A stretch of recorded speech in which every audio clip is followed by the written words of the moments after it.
Բարև ձեզ, Ստեփան Գրիգորյան YouTube-յան ալիքի մասնակիցներ։ Ողջունում եմ ձեզ բոլորիդ, այսօր մարտի 13-ն է։ Շարունակում ենք մեր աշխատանքը, այսօր մենք կխոսենք անչափ կարևոր զարգացումների, որոնք գնում են Ուկրաինայի հետ կապված, Ուկրաինայի կոնֆլիկտի հակամարտության հետ կապված։ Միացյալ Նահանգները վերականգնեցին զենքի մատակարարումը Ուկրաինա, Միացյալ Նահանգները վերականգնեցին հետախուզական տվյալների փոխանակումը Ուկրաինայի հետ, անչափ կարևոր դրական ինֆորմացիա է։ Մինչդեռ նվազագույնը վերջի 1 ամիսը Դոնալդ Թրամփը բավական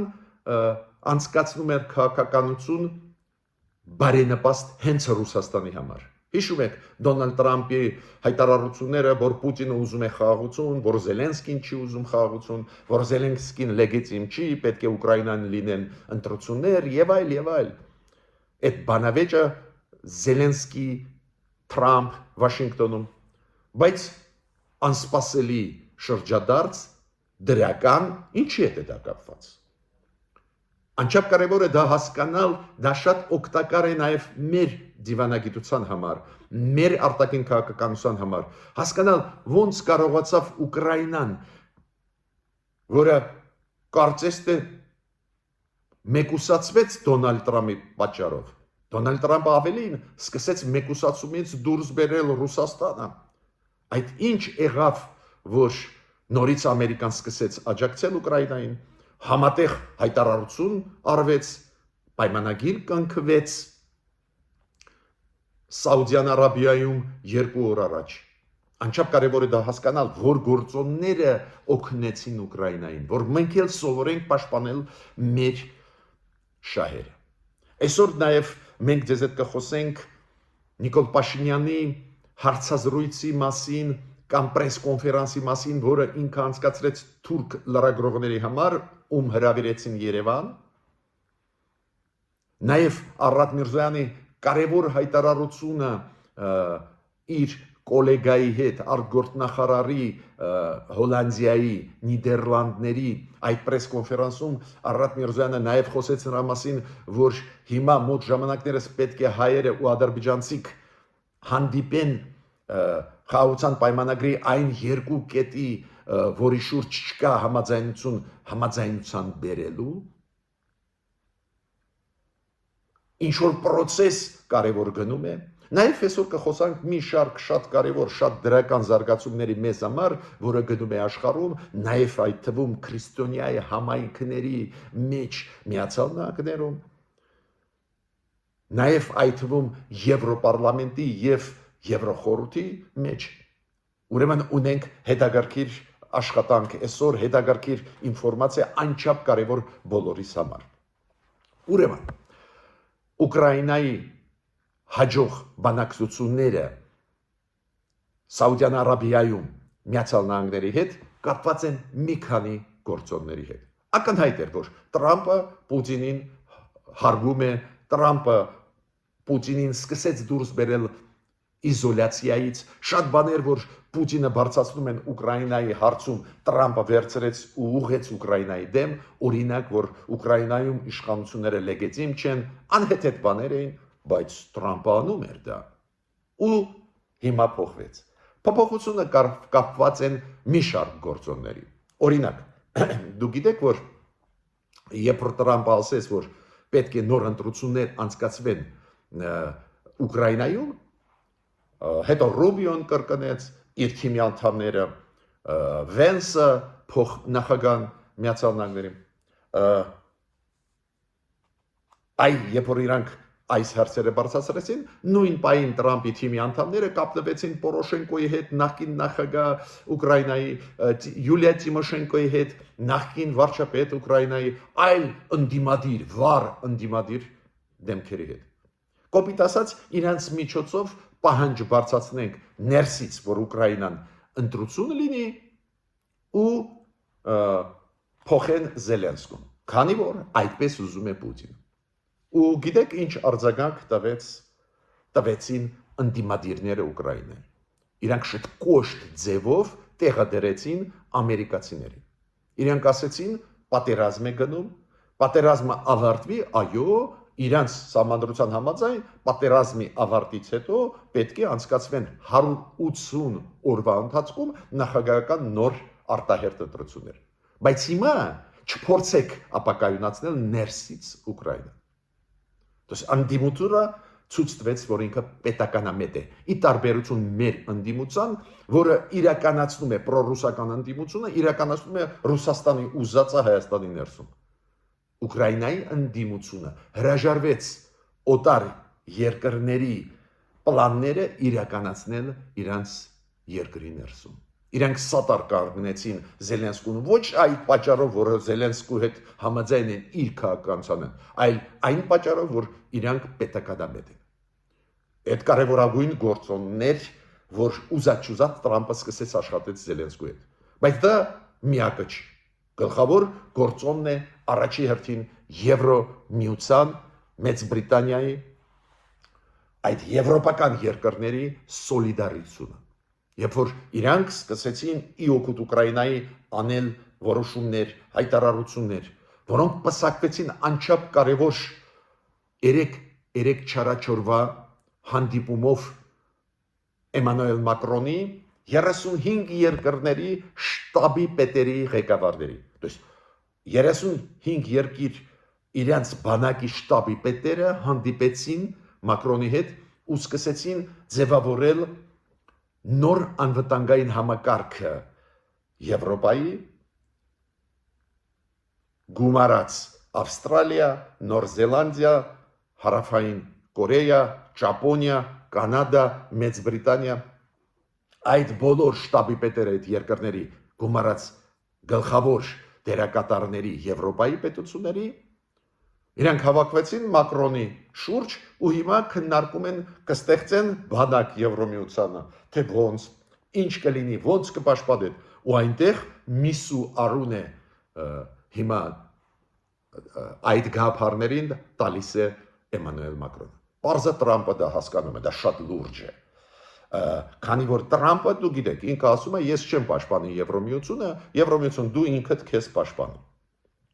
Ու իրենք adekvat արձագանքեցին, Ամերիկան չի ուզում պաշտպանել, ոչինչ, մենք մեզ կպաշտպանենք ու լուրջ process է գնում։ Այդ process-ի մեջ մտավ նաև Թուրքիան։ Ուղարկեց իր գլխավոր շտաբի պետին Փարիզ։ Մի քանի օր առաջ հիշում եք Լոնդոնում քաղաքական հավաք էր Եվրոմիության պետությունների, Կանադայի, Մեծ Բրիտանիայի ղեկավարների։ Այնտեղ քաղաքական որոշում ընդունվեցին։ Պարզա այդ գործոնները մեծ դեր խաղացին ու ազդեցություն Թրամփի քաղաքականության ու ինքը սկսեց դեպի Ուկրաինան ավելի դրական նայել։ Ես պետք է ասեմ, որ պարզ է համարձակությունը քայլերի մեջ նույն Զելենսկուն, նույն եվրոպական լիդերներին, Մակրոնի, Ստարմերի, վարչապետի Մեծ Բրիտանիայի մեծ դեր պարզ է խաղում են։ Բայց նաև շատ կարևոր էր որոշումը Ֆրանսիայի, որ Ֆրանսիան իր միջուկային զենքը, որը Ֆրանսիայի համար ամբրելա է, հովանոց, ու պաշտպանում են Ֆրանսիան հնարավոր միջուկային հարվածներից, Ֆրանսիան ասեց մենք կտարածենք այդ հնարավորությունները, պաշտպանությունը ամբողջ եվրոպական երկրների վրա։ Դա էլ մեծ դեր խաղաց Ֆրանսիայի միջուկային հնարավորությունները մեծ են։ Պարզա ոչ ոք չի ուզում, որ լինի միջուկային պատերազմ, բայց մի բան է Ֆրանսիայի միջուկային զենքը պաշտպանում են մենակ Ֆրանսիայի տարածքը, մի բան է ի պաշտոնե կպաշտպանեն ամբողջ Եվրոպան։ Դա զսպիչ մեխանիզմ է ագրեսիվ կեցվածքին Ռուսաստանի։ Ու Չինաստանը։ Չինաստանի գործոնը աճում է օրեցօր։ Չինաստանը դու գիտեք մի քանի հայտարարություններ արեց, որ Ուկրաինայի հարցերը չեն կարող լուծվել առանց Ուկրաինայի, որ Ուկրաինայի տարածքային ամբողջականությունը պետք է հարգվի։ Այստեղ իրանք շատ նուրբ են գրում, բայց հստակ է դա, որ առանց Ուկրաինայի ոչ մի բան չի կարող լինել, իրանք պետք է բանակցային սեղանի շուրջ լինեն։ Չինաստանը ուղարկեց Եվրոմիությանը ուղերձներ, կարևորագույն դու գիտեք, որ Չինաստանի դեսպանը Բրյուսելում հանդես եկավ ելույթով, որ Եվրոմիությունը Չինաստանը պետք է համագործակցեն, Ու պարզ է որ Տրամպը հասկացավ, որ ինքը չի օգնում այդ պետությունները, օրինակ եվրոպական պետությունները, այլ պետությունները սկսեցին ստեղծել նոր ալյանսներ, նոր դաշինքներ։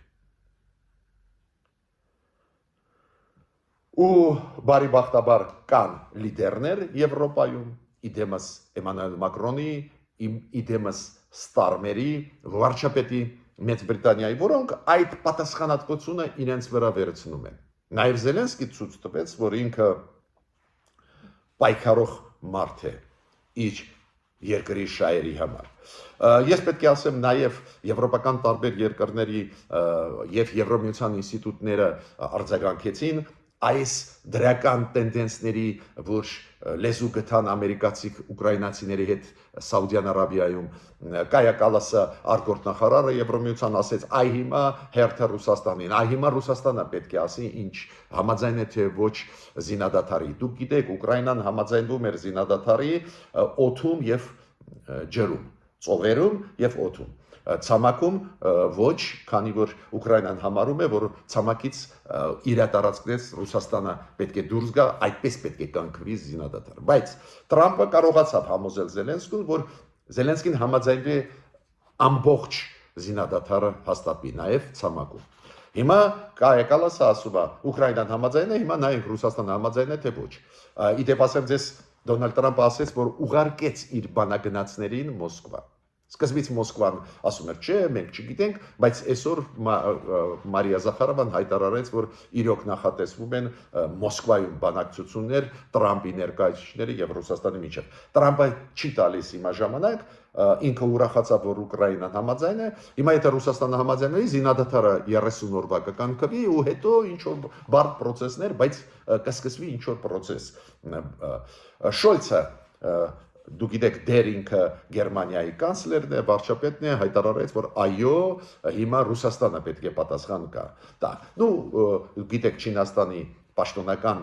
կարծիքի արտգործնախարարության ես նոր ասեցի, Չինաստանը համարում է, որ առանց Ուկրաինայի տարբերակ չկա բանակցությունների, ու այդ բոլոր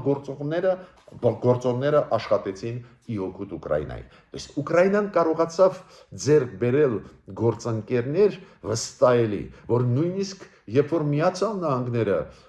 սկսեցին դուրս գալ դաշնակցային հարաբերություններից Ուկրաինայի հետ, դուք գիտեք, Տրամպը օֆիցիալ հայտարարեց, մեր դաշնակցային հարաբերություն ել չունենք, Ամերիկան հիմա միջնորդ է, դա է պատճառը, որ մենք չենք կարող Ուկրաինային օգնել, բայց Ուկրաինան այդքան վստահելի ձեռք բերեց պարտներներ, առաջի հերթին իդեմս Եվրոմիության պետությունների իդեմս Ֆրանսիայի, Գերմանիայի, Մեծ Բրիտանիայի, Կանադայի, Ավստրալիայի, Ճապոնիայի, որ Տրամպը ստիպված էր դրա հետ հաշվի նստել, իդեպ ասեմ ձեզ Ուկրաինայի կներեք, Ֆրանսիայի նախագահ Էմանուել Մակրոնը հայտարարեց, որ ոչ մի զինաթափում չի կարող լինել Ուկրաինայի, որ զորքը պետք է պահպանվի Ուկրաինայի, քանի որ Ռուսաստանը անդադ պահանջում է, որ զինաթափում լինի, ապազինում լինի Ուկրաինայի։ Լեհաստանի արտգործնախարարը հայտարարեց, որ զենքի մատակարարումը, որը միշտ գնում էր Ամերիկայի զենքի մատակարարում Լեհաստանի միջոցով վերականգնվեց։ Ինչ եմ ուզում ասել, լուրջ process է գնում, բայց կա մաս process-ի, որը մեզ հասնում է։ Պարզ է, Ռուսաստանը նաև Ռուսաստանի վիճակը նաև կազդի Հարավային Կովկասի վրա, նաև հայ-ադրբեջանական հարաբերությունների, Ռուսաստանը ինչ վիճակում դուրս կգա այս պատերազմից, ջախջախված թե ինչ որ չափով ուժեղացված կազդի, բայց մյուս կողմից էլ հիմա գալիս է այս Ուկրաինայի պատերազմի արձագանքները մեր տարածաշրջան, Թուրքիայի միջոցով։ Քանի որ Թուրքիան հայտարարեց, որ ուզում է այս ապագա մոտ ապագա Եվրոպայի բանակի ստեղծման հարցում մասնակցել, Եվրոպայի անվտանգության հետ կապված մասնակցել, պարզ է Եվրոպայի համար շատ կարևոր է ցանկացած ուժեղ երկրի ազդեցիկ երկրի աջակցությունը, համագործակցությունը, տեսակ Եվրոմիությունը հիմա սկսեց Չինաստանի հետ համաձայնեցնել իր քայլերը առևտրի ոլորտում, քանի որ Տրամպը եւ Եվրոմիության ապրանքների վրա երեկվանից դրեց բարձացրեց մաքսատուրքերը եւ Չինաստանի ապրանքների վրա բարձացրեց մաքսատուրքերը 2 շաբաթ առաջ։ Պարզ է, Եվրոմիությունը ու Չինաստանը սկսեցին հիմա առևտրի ոլորտում ավելի ակտիվ աշխատել, համագործակցել, նույնը Թուրքիան։ Թուրքիայի խնդրը գալիս է Իսրայելից, Միացյալ Նահանգները հստակ ասում են, որ մեկ դաշնակից աշխարհում ունենք մենակ Իսրայել, մյուսները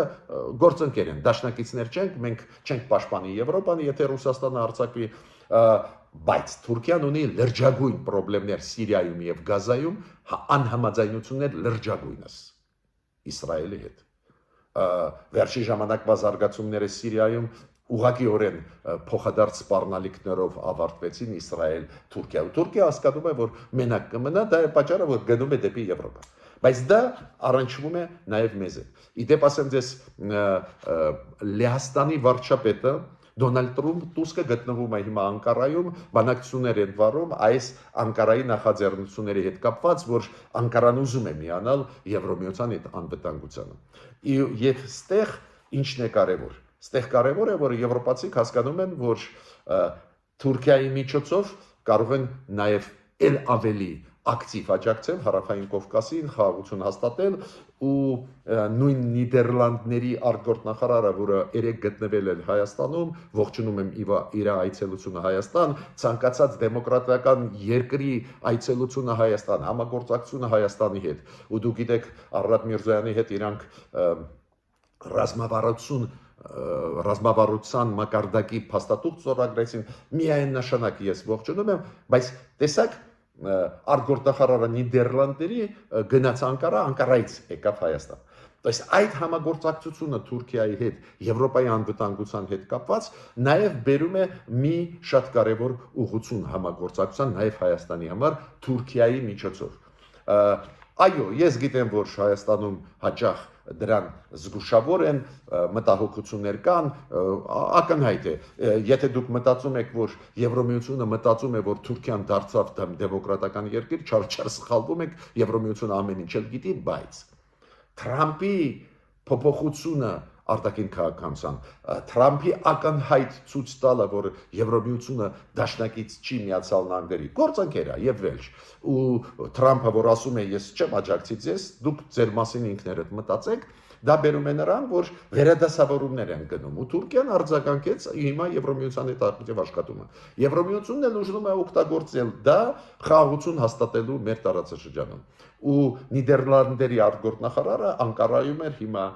երեք Երևանում էր, ու այդ մեսիջները կային, որ մենք պատրաստ ենք օգտակար լինել Հայաստանին, Թուրքիային, Ադրբեջանին, որ դուք լեզու գտնեք, որ նորմալանան հարաբերությունները հաստատվեն Թուրքիա-Հայաստան եւ այլ եւ այլ։ Ստեղ մեր կառավարությունը արձագանքեց, մի քիչ ավելի ուշ ես կխոսեմ այդ արձագանքի մասին, բայց միջև անցնելը դրան, ես պետք է ասեմ, որ հիմա բոլորը սպասում են ինչ կասի Պուտինը, կհամաձայնվի զինադադար դնել թե ոչ, Ռուսաստանը մանևրում է, ուզում է շահել ժամանակ, Լավրովը ասեց ոնց, եթե զինադադար լինի, ոչ մի զորք չպետք է մտնի ՆԱՏՕ-ի անդամ պետություններից, ու խաղաղապաների մասին է խոսքը, նույնիսկ եթե ասեն, որ եվրոպական երկրների խաղաղապաներ, այս ձևի անհետեթ նախապայման է դնում, Պուտինը գնաց վազեց Կուրսկի մարզ, ինքը ուզում է այնտեղից հանել ուկրաինացիներին, դուք գիտեք Կուրսկի մարզում ուկրաինացիք բավական մեծ տարածք կարողացան գրավել եւ վերահսկել, որ հետո փոխանակեն այն տարածքների, որը գրավեց Ռուսաստանը Ուկրաինայից։ Ուկրաինան այդ քայլը հատուկ արեց, վախուցվա պատմությունը, բայց հիմա Պուտինը գնաց, որ իրանց զորքերը կարողանան ուկրաինացիներին Կուրսկի մարզից հանել, որ զինադադարից հետո խաղաքարտերը ավելի ուժեղ լինեն Ռուսաստանի, բայց Պեսկովն էլ ասեց Պուտինի պրեսկարտուղարը Պեսկովն էր ասեց, ինչու՞ է խնդրեմը, մենք հիմա ուսումնասիրում ենք Ուկրաինա, Միացյալ Նահանգները այդ համատեղ ստորագրված փաստաթուղթը, որ հասկանանք մենք ինչ անենք, ու պարզ է, ձգձգում է, ուզում է շահել ժամանակը, բայց Տրամփը ասում է, չէ, ես ուղարկեցի պատվիրակություն Մոսկվա, այ հենց վաղը ուրբաթ օրը անպայման պետք է բանակցություններ գնան ու դուք պետք է ինձ ասեք, այո թե ոչ։ Մարիա Զախարովան հաստատեց որ այդ պատվիրակությունը գալիս է Մոսկվա ու բանակցությունները շատ հնարավոր են։ Ուրեմն տեսնում եք ոնց ամեն ինչ կախված է իրար հետ աշխարհում։ Կարծես թե Ուկրաինայի պատերազմ, Ռուսաստանի ագրեսիա Ուկրաինայի դեմ, ինչ որ մեծ process-ներ Միացյալ Նահանգներ, Եվրոմիություն, Չինաստան, չգիտեմ, բոլորը խառնվեցին, բայց ի վերջո գալիս է նաև մտնում է այդ խնդիրները Հարավային Կովկաս։ Ռուսաստանի միջոցով, Ռուսաստանի ագենտուրայի միջոցով Հայաստանում տարածվում են լուրեր, որ Հայաստանը դավաճանում է Ռուսաստանին, փոխում է Թուրքիայի վրա, սուտը ստի վրա ու հանցագործեն այն փորձագետները Հայաստանի, ովքեր դա ասում են, պրոռուսականները, տարբեր իբր համասարաններ ավարտող, քանի որ Ռուսաստանը մեզ լքեց։ Ռուսաստանը Ադրբեջանին տվեց Լեռնային Ղարաբաղը, Ռուսաստանը թույլ տվեց մեզանից տարածքներ խլել, ուրեմն Հայաստանը չի փոխում Ռուսաստանը Թուրքիայով։ Հայաստանը ման է գալիս այլընտրանքներ, ինչը ես ողջունում եմ։ Այո, մենք էլ ասում ենք, մի քիչ արագ արեք, մի քիչ հստակ աշխատեք, բայց եթե Ռուսաստանը մեզ լքեց, պետք չի խաբել հայ ժողովրդին, պետք չի ասել պրոռուսականներին Հայաստանում ասում եմ, պետք չի ստեր տարածել, բայց տեսակ Ռուսաստանը պատերազմ վարելով այնուամենայնիվ չի մոռանում ուղարկում է մեսեջներ, ինֆորմացիոն պատերազմ է տանում մեր դեմ, բայց երկրորդ գիծը, որը գալիս է տարածաշրջան, Եվրոպայի գիծն է, նաև Թուրքիայի միջոցով։ Դες Եվրոպան մեզ հետ աշխատում է ուղղակիորեն, դուք գիտեք, եւ Ամերիկան, բայց նաև Թուրքիայի միջոցով, քանի որ Թուրքիան հիմա ակտիվ մասնակցում է, ուզում է մասնակցել Եվրոպայի նոր անվտանգային համակարգի հետ կապված, չգնաց դեպի Ամերիկա, այլ ուզում է Եվրոպայի հետ, քանի որ Իսրայելի հետ հակասություն ունի, ուրեմն Միացյալ Նահանգները Թուրքիային չեն օգնի, ուրեմն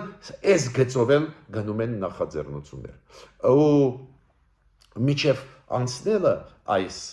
մտքերին ու նախաձեռնություններին, որոնցով հանդես եկավ Նիկոլ Փաշինյանը, Հայաստանի կառավարությունը, միջև անցնելը ուզում եմ ասել, որ չմոռանաք բաժանորդագրվել, կիսվել, լայքել, աջակցել մեր YouTube-յան ալիքին, դա շատ կարևոր է, տեսնում եք ինչքան ճիշտ լուրջ մենք վերլուծում ենք, նաև պետք է ասեմ, որ կան դրական քայլեր, զարգացումներ աշխարհով մեկ, դուք գիտեք կա ամերիկացի քրիստոնյա առաջնորդների կոալիցիան, դա մեծ կոալիցիա, մեծ նետվորք է ցած է, որոնք հանդես եկան հայտարարությամբ մեր գերիների հետ կապված պատանդ վերցրած հայերի Բաքվում, դատավարության մասին մեծ տեքստ է, հիմա չեմ կրկնի, բոլոր իրանց այդ հարցադրումները, պահանջները կոնգրեսից, Տրամպի ադմինիստրացիայից ու իրանց գլխավոր եզրակացությունը որն է, որ քրիստոնյա փոքրամասնություններին ճնշում են, նաև Ադրբեջանը ու Տրամպի ստեղ դերը շատ կարևոր է, Տրամպը պարտավոր է իրանց աջակցել։ Այդ կոալիցիան շատ ազդեցիկ է, իրանց միջոցառումների մասնակցում են Միացյալ Նահանգների նախագահներ, նաև այդ թվում մասնակցել է Դոնալդ Տրամպը, ուրեմն իրենց այդ կոչը աջակցել Հայաստանին, քրիստոնյաներին մեր ռեգիոնում անչափ կարևոր կոչ է ու շատ լավ ինֆորմացիա է։ Հիմա Նիկոլ Փաշինյանը նախաձեռնությունով հանդես եկավ, պարզ է ինքը արձագանքեց այդ նոր ռեալությունների, արձագանքեց նրան, որ հիմա Թուրքիայի կախվածությունը Եվրոպայից ուժեղանում է, Թուրքիայի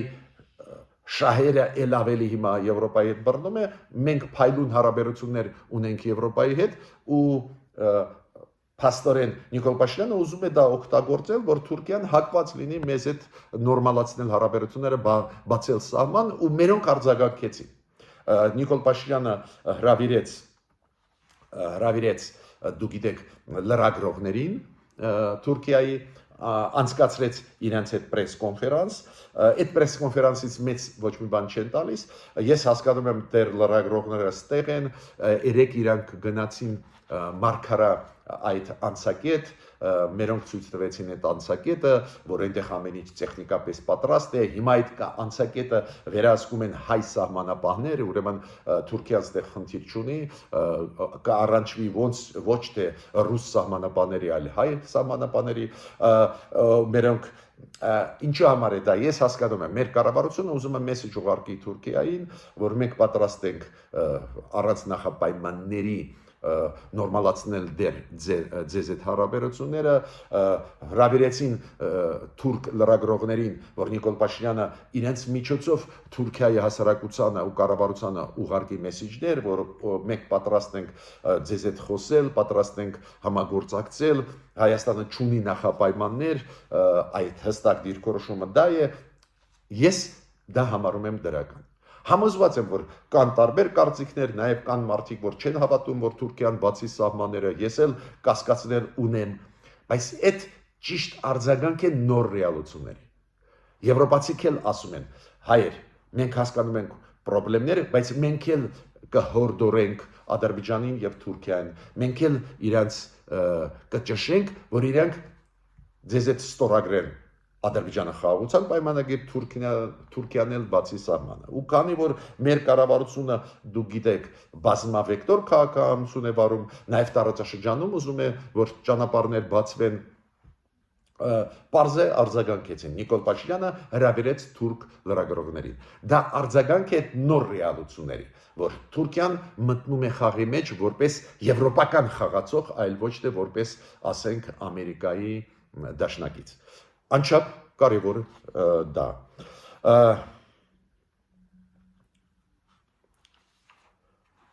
Կոպիտ ասած, հավանականությունը, որ Թուրքիան կբացի սահմանը մեզ հետ ավելացավ, հենց դրա պատճառով, որ Դոնալդ Տրամպը կոշտ պաշտպանում է Իսրայելը ու դա Իսրայելը կոշտ դեմ է Թուրքիայի ու դա Թուրքիային ծանր վիճակի մեջ է ավելի դնում,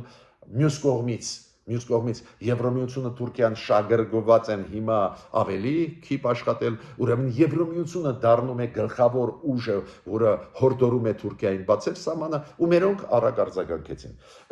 Կասկած ես ունեմ, որ այդպես հեշտ Թուրքիան կբացի, Թուրքիան այնուամենայնիվ լսում է Ադրբեջանին, բայց ցանկացած դեպքում ինչ որ շարժ կա, ու ես հասկանում եմ այս քայլը հրավիրել Հայաստան Թուրքիայի առաջատար զելեմների բավական մեծ թվով լրագրողների։ Ես հույսով եմ, որ մերոնք համաձայնեցրեցին այդ լրագրողների հետ թուրք, ինչ իրանք պետք է տպեն Թուրքիայում, ինչ առումով, որ աղավաղում չլինի, որ խոսքը ասածը Նիկոլ Փաշինյանին տեղ հասնի ճշգրիտ, ես հույսով եմ, որ մերոնք դա քննարկեցին թուրք լրագրողների հետ, որ դա էֆեկտ դրականը տա,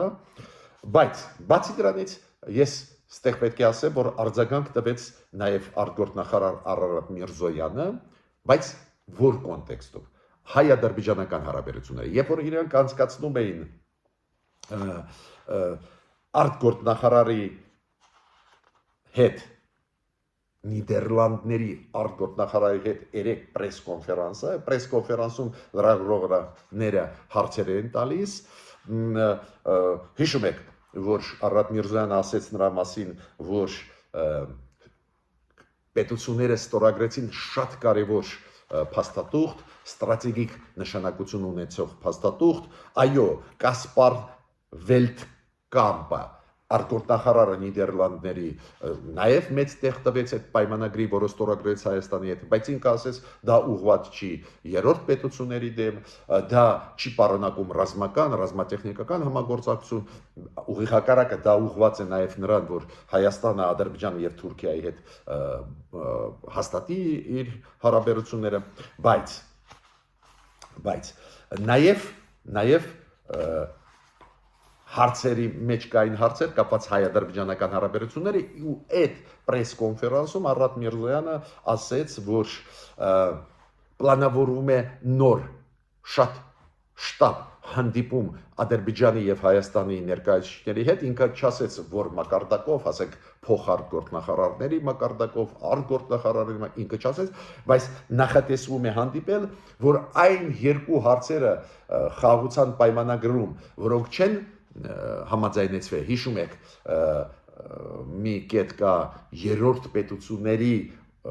ուժային կառույցների չտեղադրվելը հայ-ադրբեջանական սահմանում եւ երկրորդը հետ վերցնել հայտերը միջազգային դատարաններից իրար դեմ ուղված ու ինքը ասեց դրա հետ կապված նաեւ կան ինչ որ առաջընթացներ Ինչ եմ ուզում ասել, Նիկոլ Փաշինյանի հրավերը թուրք լրագրողների եւ Արարատ Միրզոյանի ասածը, որ հիմա շտապ մոտ ժամանակներս կլինի հայ-ադրբեջանական բանակցություններ այդ խաղաղության պայմանագիրի այն երկու կետերի հետ, որոնք չեն համաձայնեցված, հուշում է ինձ, որ կառավարությունը Հայաստանի արձագանքեց նոր ռեալությունների, որ Թուրքիան հիմա ավելի ուժեղ կապված է Եվրոպայից, Եվրոպաներ ասում է բարելավի հարաբերությունները Հայաստանի հետ, բաց սահմանը, թող Ադրբեջանն էլ ստորագրի։ Ու մերոնք փորձում են կոպիտ ասած այս քաղաքականության շրջանակներում ինչ որ չափով մեղմացնել լարվածությունը տարածաշրջանում։ Նորից կրկնում եմ, քիչ ես այդքան էլ չեմ հավատում, որ Ադրբեջանը առանց լուրջ նախապայմանների, առանց մեծ զիջումների համաձայնվի, բայց մյուս կողմից մենք պետք է հասկանանք, որ Թուրքիան էլ ծանրագույն վիճակում, Իսրայելի հետ կապված խնդիրների, նաև Ռուսաստանի հետ կամ էլ հետ չեն զարգանում իրավիճակները, հենց Թուրքիան գնաց ինչու դեպի Եվրոպա, որ Եվրոպայի հետ անվտանգության համակարգ ստեղծի, հասկացավ, որ անտեր կմնա, Ամերիկայի Տրամպի քաղաքականությունը բարդոտ է, ու Եվրոպան ուզում է օգտագործի դա նաև իօգուտ մեզ, որ ստեղ խաղաղություն հաստատվի ու այս ռեգիոնն էլ մտնի եվրոպական անվտանգության այդ զոնտիկի տակ, ամբրելայի տակ։ Ես պետք է ասեմ, որ դա վատ ճանապարհ չի, իմիջիայլոց ձեզ ասեմ, որ Նիդերլանդների արտգործնախարարը Կասպար Վելտկամպը բարձրացրեց հարց, որ մենք կօգնենք Հայաստանին, որ կախվածությունը Ռուսաստանից թուլանա տարբեր ոլորտներում, նաև ասեց, որ այդ ֆեյքերը տարածվող Ռուսաստանի կողմից խանգարում են խաղաղությունը, որ հաստատվի մեր տարածաշրջանում։ Դա նշանակում է ինքը բավական լավ հասկանում է մեր խնդիրները, դա շատ լավ է, բայց գլխավոր ուղերձը ես համոզված եմ հիմա եվրոպացիների մեզ հետ կապված կլինեն որը, որ Հայաստան մենք կփորձենք հիմա ձեզ աջակցել, որ հարաբերությունները հաստատեն Թուրքիայի, Ադրբեջանի հետ, մերոնք դա փորձում են օգտագործել, փորձում են պահը օգտագործել, չգիտեմ ինչ կստացվի, ժամանակը ցույց կտա, բայց ես պետք է ասեմ, որ